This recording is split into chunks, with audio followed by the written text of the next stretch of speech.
Hello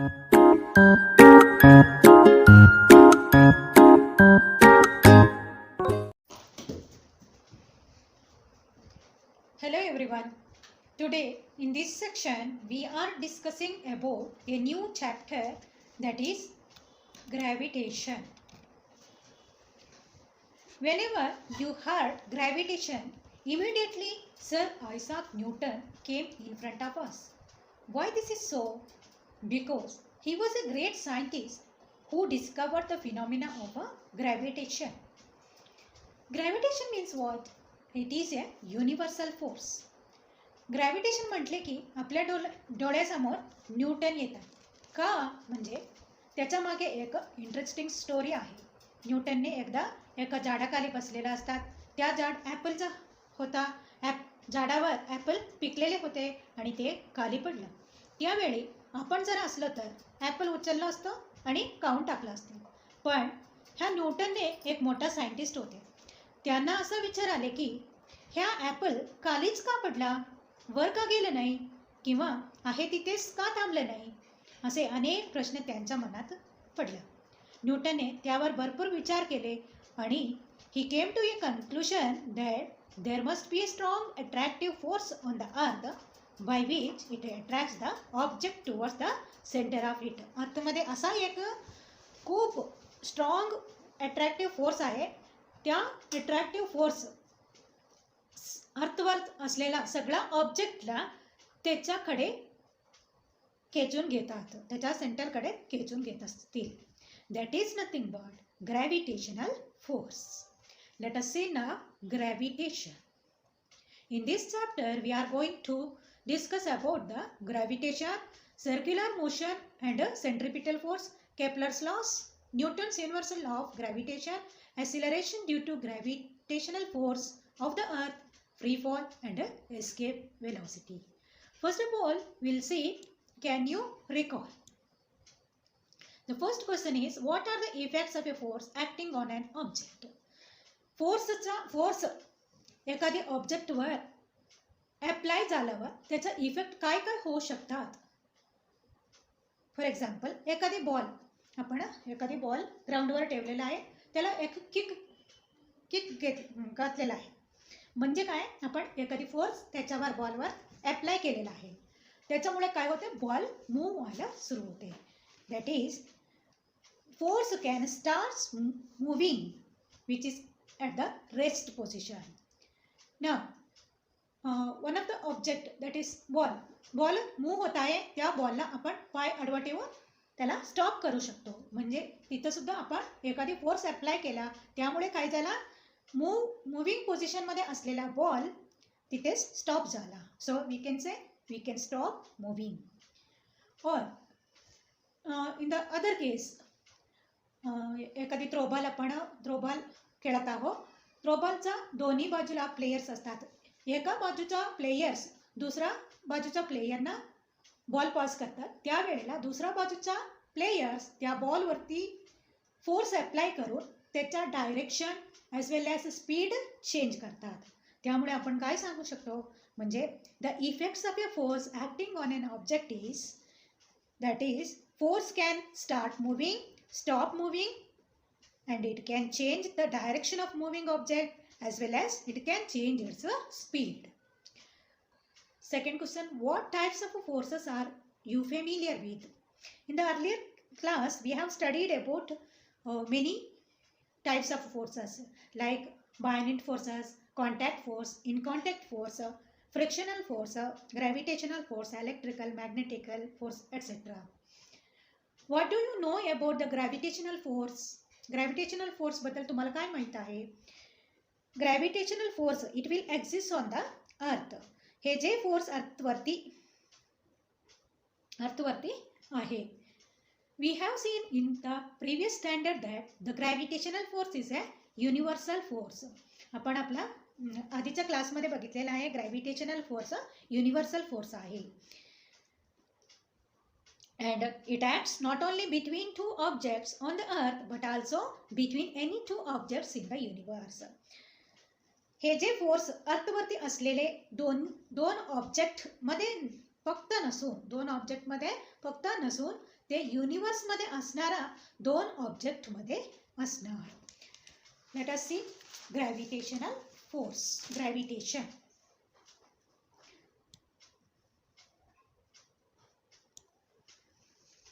As we all know, the phenomenon of gravitation was discovered by Sir Isaac Newton. आपल्याला माहीतच आहे sir Isaac न्यूटनने ग्रॅव्हिटेशनचा phenomena find out केला, discover केलेला आहे.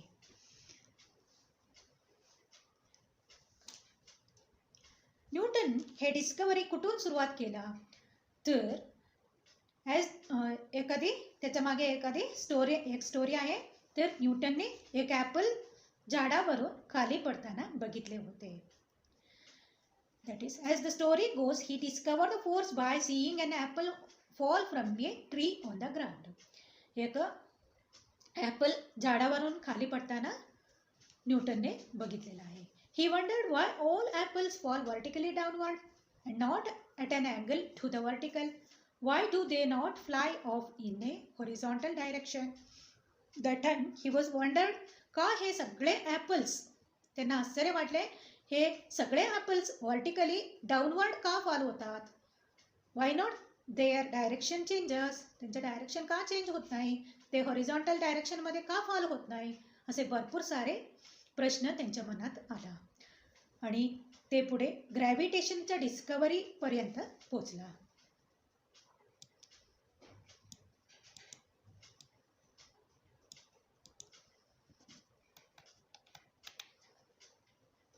After much thought, he came to the conclusion that the earth must be attracting the apple towards itself and his attractive force must be directed towards the center of the earth. खूप विचार केल्यावर त्यांच्या असं लक्षात आले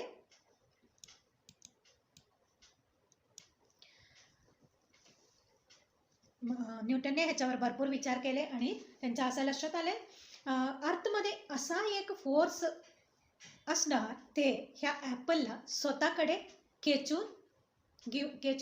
खेचत असणार और अट्रॅक्ट करून घेत असणार. ॲपलचा पोझिशन आणि अर्थचा सेंटर ह्यामध्ये व्हर्टिकल डायरेक्शन असणार आणि त्यामुळे ॲपल अर्थवर पडताना व्हर्टिकल डायरेक्शनमध्ये डाऊनवर्ड फॉल होत असणार. Figure 1.1 on the left shows an apple tree on the earth. इथं एक ॲपलचा झाड दाखवलेला आहे. The force on an apple on the tree is towards the center of the earth, that is along the perpendicular from the position of a apple to the surface of the earth. Figure मध्ये असं दाखवलेलं आहे अर्थचा centre of mass अर्थचा सेंटरमध्ये आहे आणि हे Apple खाली पडताना ॲपल आणि अर्थचं सरफेसमध्ये 90 डिग्री असणार. त्यामुळे ॲपल खाली पडताना व्हर्टिकली डाऊनवर्ड खाली पडत असणार. Next shows the figure also shows the gravitational force between the earth and the moon. The distance in the figure are not according to scale. इथं अजून एक ग्रॅव्हिटेशनल फोर्स दाखवलेला आहे ते म्हणजे अर्थ आणि मूनच्या मध्ये असणारा ग्रॅव्हिटेशनल फोर्स. पण हे डिस्टन्स इथं स्केलसाठी यूज केलेला आहे, ॲक्च्युअल डिस्टन्स एवढंच नसतात. Newton thought that if the force of the gravitation acts on apples on the tree at different heights from the surface of the earth, can it also act on objects at even greater heights much farther away from the earth, like for example the moon?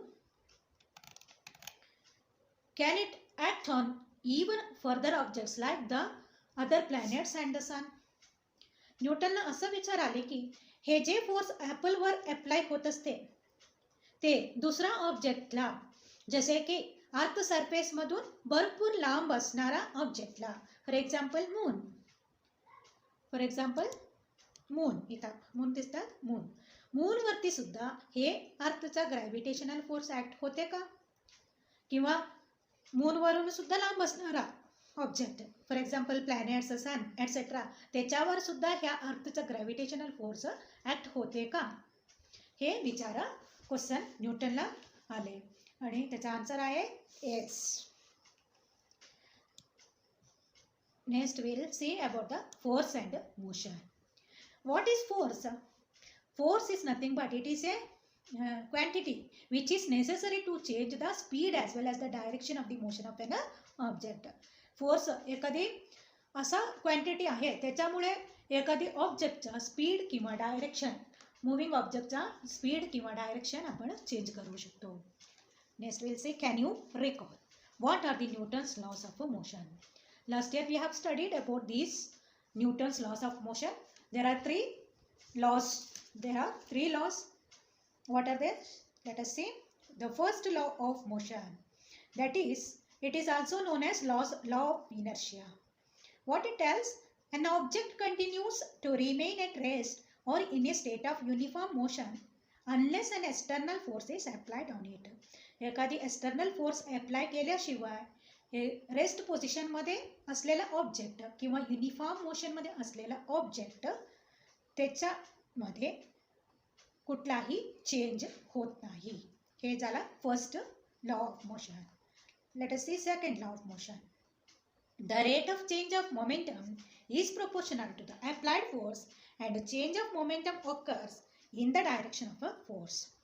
एखादी external force आपण apply केल्याशिवाय moving ऑब्जेक्टच्या मोमेंटममध्ये कुठलाही change होत नाही. त्या moving ऑब्जेक्टमध्ये होणारा चेंजेस, मोमेंटमचा चेंज, वेलॉसिटीमध्ये होणारा चेंजेस त्याच्यावर कुठला टाईपचा फोर्स अप्लाय केला आणि त्याचं डायरेक्शन काय आहे त्याच्यावर डिपेंड आहे. Late us see the third law of motion. What it tells? For every action there is an equal and opposite reaction which acts simultaneously. एखादी ॲक्शनला इक्वल आणि ऑपोजिट रिॲक्शन असतात. ते पण सायमल्टेनियसली ते ॲक्ट होत असतात. हे झाला third law of motion. Introduction to scientist. Now we will see some information on the great scientist Newton. Great scientist Sir Isaac Newton 1642 to 1727 was one of the greatest scientists of a recent time.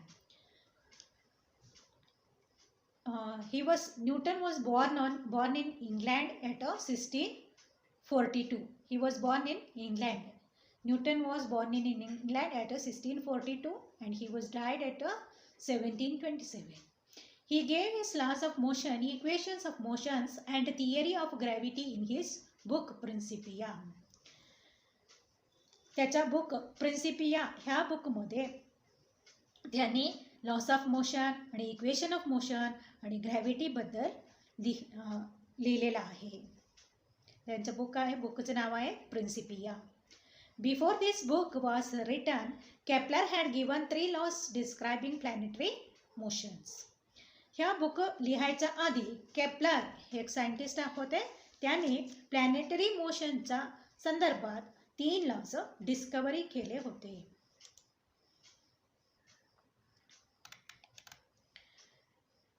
However, the reason why planets move in the way described by Kepler law was not known.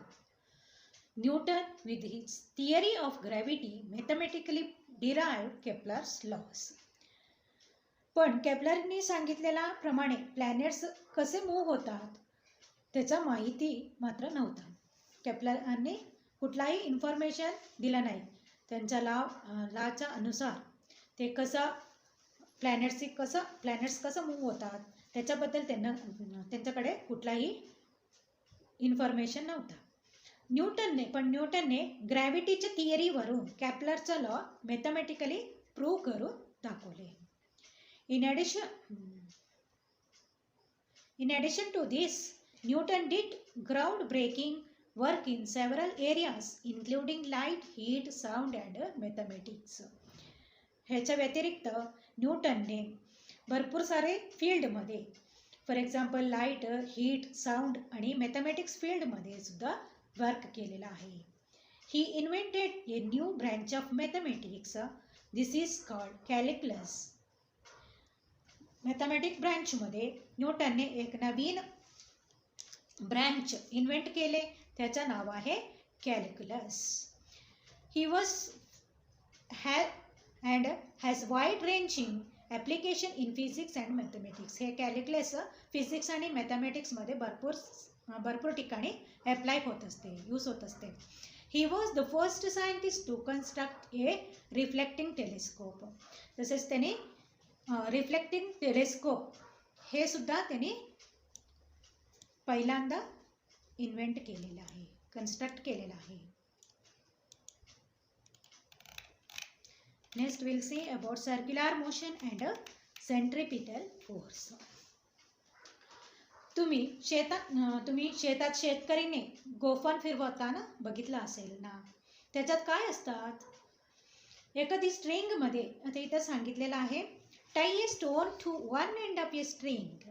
एका स्टोनला तुम्ही एखादी दोऱ्याच्या एका बाजूला तुम्ही tie करा. एखादी स्ट्रिंगमध्ये एक स्टोन एका बाजूला टाय करायचा. Take the other end in your hand. दुसऱ्या बाजूला तुम्ही हातात घ्या आणि and rotate the string so that the stone moves along a circle as shown in the figure. आता इथं हे लेडी एक स्ट्रिंग हातात घेतलेला आहे आणि त्याच्या स्ट्रिंगच्या दुसऱ्या बाजूला स्टोन बांधलेला आहे आणि ती असा सर्क्युलर मोशनमध्ये, सर्कलमध्ये ह्या स्टोन फिरवायला लागली. तसंच तुम्ही सुद्धा करा. Are you applying any force on the stone? In which direction is this force acting? How will you stop this force from acting? What will be the effect on the stone? हे सगळं क्वेश्चनला answer खालच्या पॅराग्राफमध्ये आपण बघू शकतो. As long as we are holding the string, we are pulling the stone towards us. जोपर्यंत आपण हे string हातात धरलेला असतो, जोपर्यंत आपण हे स्ट्रिंग, आता तुम्ही इथं हे लेडी हातात जोपर्यंत हे दोरा पकडलेला असतात तोपर्यंत ह्या स्ट्रिंगवरती आपण एक फोर्स अप्लाय केलेला असतो. म्हणजे त्या स्टोनला आपल्याकडे आपण खेचत असतो. That is toward the center of the circle. That is towards the center of the circle. And are applying a force towards it. एखादी फोर्स आपण ह्या स्टोनवरती अप्लाय करत असतो. The force stops acting if we release the string. In this case, if we release the string. आता हे force कधी थांबते, म्हणजे आपण जेव्हा हे दोऱ्याला स्ट्रिंगला रिलीज करतो त्यावेळेला ह्या स्टोनवरती आपण अप्लाय करत असलेला फोर्स स्टॉप होते. The force stops acting if we release the string. In this case, the stone will fly off along a straight line, which is the tangent to the circle at the position of the stone when the string is released. म्हणजे string जेव्हा release होतो त्यावेळेला काय होते, म्हणजे ह्या सर्कलचा tangential पोझिशनमध्ये, म्हणजे perpendicular पोझिशनमध्ये फेकला जातो. ह्या स्टोन असा टँजेन्शियल फोर्समध्ये फेकला जातो. Because that is the direction of its velocity at that instant time. कधी आपण हे स्ट्रिंग रिलीज करतो त्यावेळेला ह्या स्टोन ह्या टँजेन्शियल पोझिशनमध्ये फेकला जातो. त्यावेळेला ह्या स्टोनचा वेलॉसिटी काय असते हे असतात. सिमिलरली आपण अजून एक ॲक्टिव्हिटी आपण बघितलेला आहे ते last year. For example here you may recall that we have performed a similar activity previously in which a 5 rupee coin kept on a rotating circular disc flies off the disc along the tangent to the disc. दुसरा एक activity म्हणजे एखादी circular डिस्कमध्ये 5 रुपीचं coin आपण ठेवलेला असतात. For example सीडीचं disk असू दे, त्याला एक पिन आपण जोडायचं आणि ते खाली त्याच्या डिस्कच्या वरती एक 5 रुपीचा कॉईन ठेवला आणि खाली ते रोटेट करायला सुरू केल्यावर त्या 5 रुपीचा कॉईन परपेंडिक्युलर डायरेक्शनमध्ये म्हणजे टँजेन्शियल डायरेक्शनमध्ये फेकला जातो. मग हे सगळं कशामुळे होते? The flies on the tangent to the disk. Thus, a force acts on any object moving along a circle and it is direct towards the center of the circle. This is called the centripetal force. हे असं का होते? म्हणजे कुठलाही object circle बरोबर rotate होते, circular पोझिशनमध्ये rotate होते आणि त्याच्यावर ॲक्ट होणारा फोर्समुळे ते ऑब्जेक्ट सर्कलच्या सेंटरकडे डायरेक्ट होत असते. This force is known as centripetal force. Centripetal means centre seeking. That is, the object tries to go towards the center of the circle because of this force. हे कुठल्या ऑब्जेक्टवरती ह्या string आपल्या हातात असताना हे स्टोन कुठेही ह्या सर्कलमध्ये कुठेही असू दे, कुठल्याही पोझिशनमध्ये असू दे, त्यावेळेला हे सेंटरमधून एक फोर्स त्या स्टोनवरती ॲक्ट होत असते आणि त्या स्टोनला सेंटरच्या कडे ओढत असते. त्या फोर्सला आपण काय म्हणतो? Centre seeking, centripetal force. त्या सेंट्रिपिटल फोर्समुळे ऑब्जेक्ट सेंटरकडे जाण्याचा प्रयत्न करत असतात.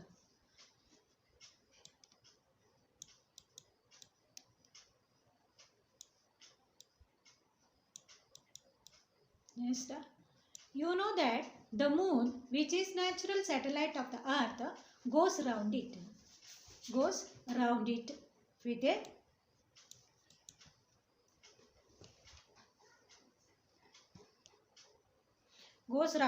in a definite orbit. The direction of motion of the moon as well as its speed constantly changes during this motion. Moon एक नॅचरल सॅटेलाइट आहे. ते अर्थभोवती सतत एखादी ऑर्बिटमध्ये रिव्हॉल्व होत असतात. The direction of motion of the moon, हे असं move होताना, रिव्हॉल्व होताना त्याच्या स्पीडमध्ये सतत, स्पीड आणि डायरेक्शनमध्ये सतत चेंजेस होत असते. Do you think some force is constantly acting on the moon?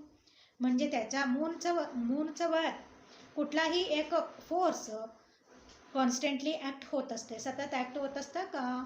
What must be the direction of this force? त्याचा डायरेक्शन, ह्या फोर्सचं डायरेक्शन कुठलं आहे? How would its motion have been if no such force acted on it? एखाद्या वेळी त्यासला force नसले तर त्याचा परिणाम काय झाला असतील? Do the other planets in the solar system revolve around the sun in a similar fashion? तसंच प्लॅनेट्स, आपल्याला माहीतच आहे, प्लॅनेट्स सनच्या भोवती रिव्हॉल्व करत असतात. ते पण ह्याच्या आधारावरतीच आहे का? Is similar force acting on them? What must B its direction? एखादी सिमिलर फोर्स प्लॅनेट्सवर सुद्धा ॲक्ट होत आहे का? मग त्या फोर्सचं डायरेक्शन कुठलं आहे?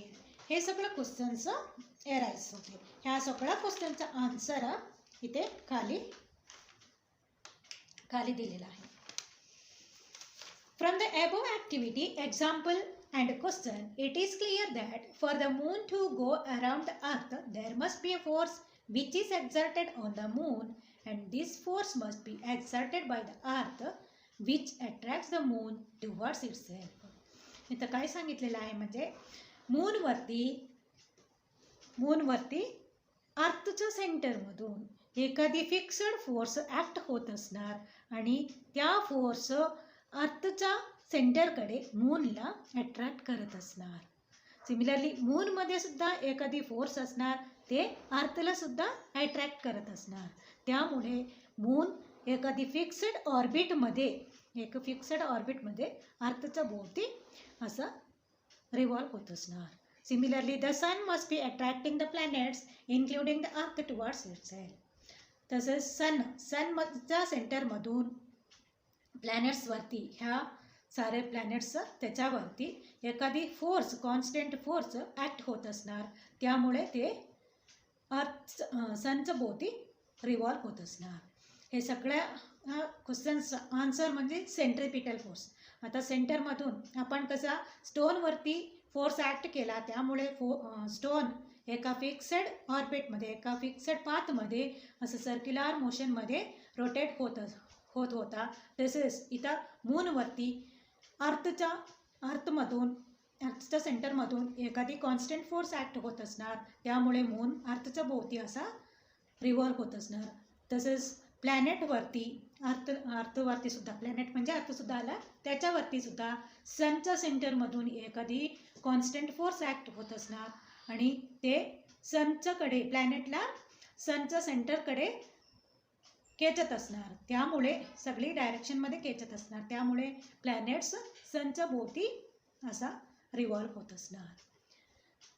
हे सगळ्या क्वेश्चनचा आन्सर आहे centripetal force. Due to the centripetal force they are moving, they are revolving around the earth or sun. Okay, thank you. Now we are clear about the centripetal force.